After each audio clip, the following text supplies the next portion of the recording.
Good morning, all the dear students of class 9th. Today we are going to start our beautiful poem written by William Butler Yeats, The Lake Isle of Innisfree. इनसीफ्री एक द्वीप है और वहाँ की झील के बारे में कवि ने लिखा है. Let us start our poem. Before starting this poem, you are advised to subscribe this channel and press the icon bell so that you can get latest notification of the channel. Thank you. Let us start. This poem is a lyric. It is a musical poem in explore the poet's longing for peace and tranquility of Innisfree. ये कविता एक गीत है. It is A musical poem और ये संगीत में कविता है. It explore ये प्रकट करती है द पोइट्स लॉन्गिंग कवि की इच्छा को for peace and tranquillity of Innisfree. Innisfree द्वीप की शांत भरे वातावरण के प्रति. ए प्लेस एक स्थान where he spent a lot of time as a boy. एक ऐसा स्थान जहाँ पर उसने बचपन में बहुत सारा समय बिताया था. Innisfree is the name of a place. Innisfree एक स्थान का नाम है. It is a very quiet place. यह बहुत ही शांत स्थान है, बहुत ही शांतिपूर्ण देने वाला शांतिदायक स्थान है. And that is the lesson, that is the reason. और इसी कारण the poet want to go there. कभी वहाँ जाना चाहता है. He had spent his childhood in this place. उसने अपना बचपन इस स्थान पर गुजारा है. He has very sweet memories of that place. और उस स्थान के प्रति उसके पास बहुत ही मधुर यादें हैं. दैट इज़ वाई, इसी कारण ही wanted to go back to the lake island of Innisfree. इसलिए वो इनसीफ्री के द्वीप की झील पर जाना चाहता है. Let us start our poem. First stanza, you can see the picture.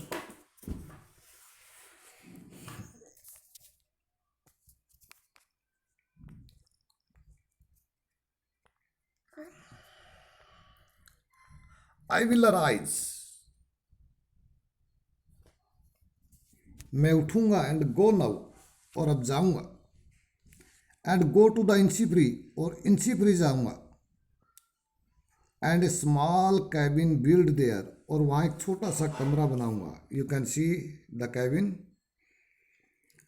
Of clay, मिट्टी का. And wattles made. और मुड़े हुए डंडों का, बांस का. 9 बीन रोज, सेम की बेल की 9 पत्तियाँ उगाऊंगा. विल आई हैव देयर, वहाँ मैं उगाऊंगा. मैं वहाँ पर सेम के बीजों की, सेम की बेलों की 9 पत्तियाँ उगाऊंगा. A hive for,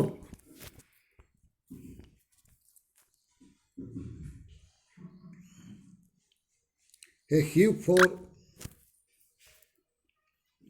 the honey bee. और मधुमक्खियों के लिए एक छत्ता बनाऊंगा. And live alone in the bee loud glade. And live alone, और अकेला रहूंगा. इन द बी, मधुमक्खियों के. लाउड, ऊंची ऊंची. ग्लैड, ओपन स्पेस में, खुले स्थान पर, साफ खुले स्थान पर. यहाँ पर late us see the word meaning. Arise, stand up, खड़ा हो जाना. कंबाइन, कैबिन, रूम, कमरा. Wattless, twisted stick for making fans, बाड़ बनाने के लिए मुड़ी हुई छड़ियाँ. ग्लैड होता है क्लियरिंग, साफ स्थान. ओपन स्पेस, खुला स्थान को हम बोलते हैं. Bee loud refer to the sound made by the buzzing of bees. Bee loud का अर्थ यहाँ पर मधुमक्खियों की भिनभिनाहट की आवाज़ से है. Let us see the explanation. I here refer to the poet William Yeats. I का प्रयोग यहाँ पर कवि विलियम यीट्स के लिए किया गया है. ही सेज, वह कहते हैं, दैट कि he want to go to Innisfree. वह इनसीफ्री जाना चाहता है. आवर देयर, वहाँ पर he build a small room for himself with clay and small stick which are use to make the walls or fence of the cabin. Over there, वहाँ पर he will build, वह बनाएगा. ए small room, एक छोटा सा कमरा for himself अपने लिए, विद क्ले मिट्टी से, एंड स्मॉल स्टिक और छोटी छोटी छड़ियों से, which are use to make the wall जिनका प्रयोग दीवार बनाने और the fence of the cabin या किसी कमरे की बाड़ बनाने के लिए किया जाता है। As he will need some food to eat also, जैसा कि वहाँ पर उसे कुछ भोजन खाने की आवश्यकता है, भोजन लेने की आवश्यकता है। So he will grow 9 rows of beans near his room, इसलिए वह अपने कमरे के पास सेम के बीजों की, सेम की बेलों की 9 पत्तियाँ उगाएगा।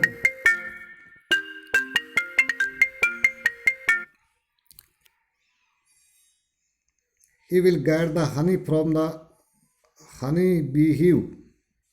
He will get, वह प्राप्त करेगा, द हनी शहद, फ्रॉम द हनी बी हिव, मधुमक्खियों के छत्तों से।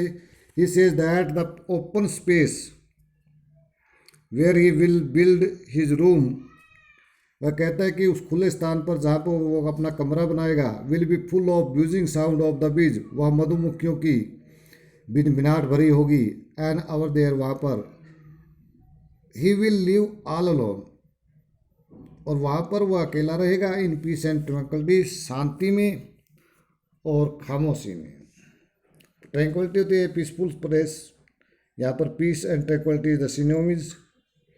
सो we can say that the कवि want to live in the peaceful condition. Stanza second, and I shall have some peace there, और वहाँ पर मैं शांति से रहूँगा। For peace comes dropping slow, क्योंकि शांति धीमे धीमे गिरती है, यानी ओस की बूंदों की तरह गिरती है। Dropping from the wheels of the morning, सुबह रूपी पर्दे के अंदर से। वेयर द क्रिकेट सिंग, जहाँ झिंगूर गाते हैं। मिडनाइट्स आल ग्लिमर, सारी रात चमक उठती है। एंड नून, और दोपहर को एक पर्पल ग्लो, एक बैंगनी चमक छा जाती है। एंड इवनिंग, और शाम को full of the Lynette wings, Lynette पक्षियों की पंखों से भर जाते हैं, यानी लिनेट पक्षी वहाँ पर। You can see the cricket which is seen playing the violin, this is cricket insect, and this is the and these are the linnet birds.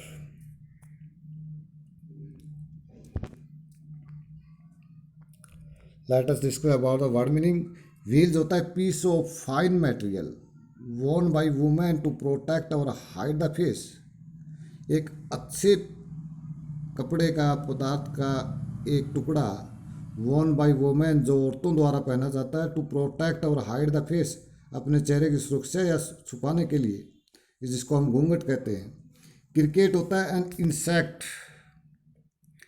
एक कीड़ा, एक जीव, related to the grasshopper, जो grasshopper से संबंधित होता है, ये जिसको हम क्रिकेट कहते हैं। बट विद शॉर्टर लेग्स, परंतु उसकी छोटी टांगें होती हैं। The male produce a characteristic musical chirping sound, और जो नर क्रिकेट होता है की विशेषता है कि वो एक संगीत में चहचहाने की आवाज़ करता है। Lynette A small brown and grey bird, एक छोटा सा भूरे और स्लेटिया रंग का पक्षी, विद ए शॉर्ट बिक, जिसकी छोटी सी चोंच होती है। ग्लिमर, चमक, mean something which is shining, ऐसी चीज़ जो कुछ चमक रही हो। इन दिस स्टैंजा, इस स्टैंजा में द पोएट से, कवि कहता है दैट कि वैन इन इंसी फ्री, जब वह इंसी फ्री में होगा, ही विल फील पीसफुल, वह शांति महसूस करेगा। एंड ही सेज दैट, और वह कहते हैं फीलिंग ऑफ पीस, शांति की भावना, इज फेल्ट स्लोली, धीरे धीरे महसूस की जाती है। एंड ग्रेजुअली, स्लोली धीरे धीरे, एंड ग्रेजुअली और निरंतर, स्लो एंड ग्रेजुअली धीरे धीरे। ही डिस्क्राइब्स हाउ ही, यहाँ पर ग्रेजुअली भी धीरे धीरे होता है और स्लोली भी धीरे धीरे होता है। So this two words are used synonymously. He describe, वह वर्णन करता है, how he would feel peaceful, कि वह किस प्रकार शांति महसूस करेगा। इन द मॉर्निंग टाइम, सुबह के समय। वैन इट इज़ क्लाउडी, जब बादल होंगे। And the view is not very clear, और दृश्य साफ नहीं होगा। देन इट विल अपीयर, तब ऐसा लगेगा, एज इफ, मानो, the morning has worn a wheel, मानो सुबह ने कोई घूंघट ओढ़ रखा हो। एंड हैज़ हिडन इटसेल्फ, और अपने आप को छुपा रखा हो। लुकिंग एट द सीन, इस दृश्य को देखकर, will make him feel peaceful, उससे शांति प्राप्त होगी। फर्दर आगे ही सेज वह कहते हैं दैट कि when the male cricket insect will sing a song, जब एक नर झिंगूर एक गीत गाएगा, that sound will bring him at the peace, तो उसकी आवाज़ भी उसके लिए शांति लेकर आएगी। आल्सो एट मिडनाइट, और रात के समय भी, when he will see the twinkling star in the open sky, जब खुले आसमान में टमटमाते हुए तारों को देखेगा, their shine will give him peace, तो उनकी चमक उन्हें शांति देगी। इन द आफ्टरनून, और दोपहर को, when the sunlight will give a purplish glow, जब सूर्य का प्रकाश एक बैंगनी रंग की चमक देगा, it will also give him peace, तो इससे भी उसे शांति मिलेगी। ड्यूरिंग द इवनिंग, शाम के समय, शाम के दौरान, van he will see the Lynette bird, जब वह लिनेट पक्षियों को देखेगा, फ्लाइंग इन द स्काई, आसमान में उड़ते हुए, then also he will feel peaceful, तब भी वो शांति महसूस करेगा। Third stanza, you can see the picture of lake of Alse in Sipri. I will arise, मैं उठूंगा, एंड गो नाउ, और अब जाऊंगा, for always night and day, दिन रात के लिए। I hear the lake water lapping with low sound by the shore, I hear में मुझे सुनाई देता है, द लेक वाटर झील का पानी, लेपिंग छपछपाता हुआ, विद लो साउंड धीमी आवाज़ के साथ, बाय द शोर किनारे पर। While I stand on the roadway, और जब मैं सड़क पर खड़ा हूँगा, और ऑन द पेमेंट ग्रे या भूरे रंग के फुटपाथ पर, आई हियर इट, मैं इसे सुनूंगा, in the deep heart core, अपने दिल की गहराइयों से। नाइट एंड डे का मतलब है ऑल टाइम, सारा समय के लिए। लेपिंग स्ट्राइकिंग टकराता हुआ। हार्ट स्कोर होता है inner most part of the heart, हृदय का आंतरिक सबसे अंदर का भाग। इन दिस स्टैंजा, इस कविता में, स्टैंजे में, पोएट सेज, कवि कहता है दैट कि he will now he will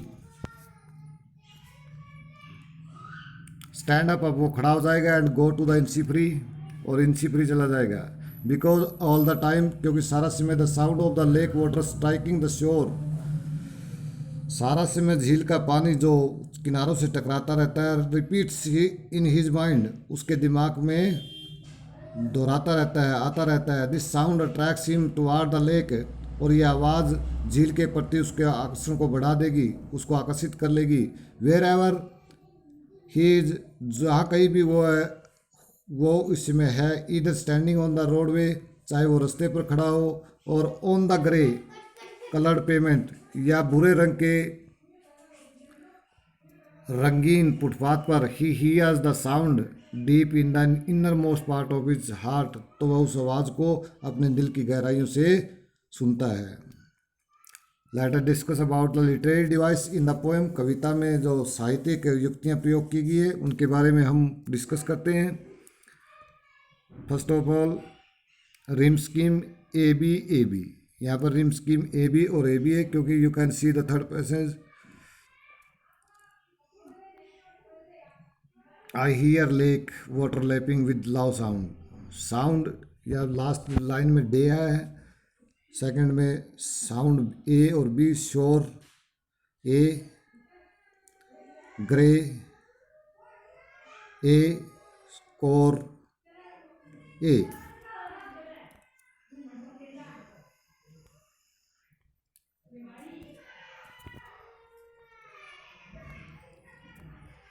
rim scheme है ए बी, यहाँ पर पोएट ने एलिट्रेशन का प्रयोग किया है।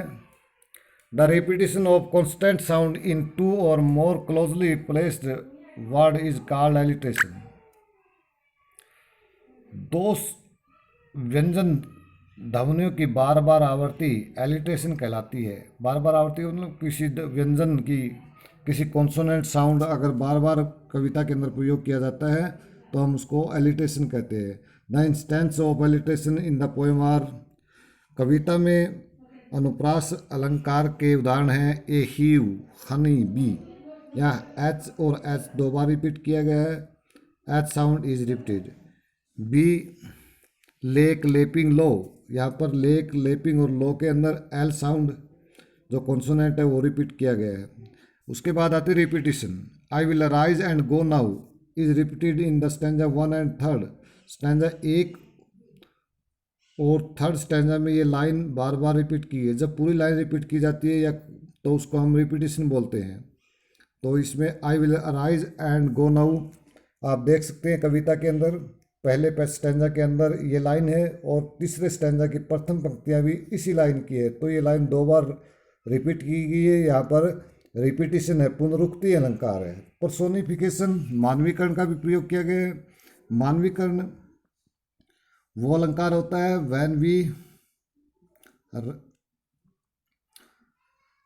जब हम when we compare the human emotion with a non living things।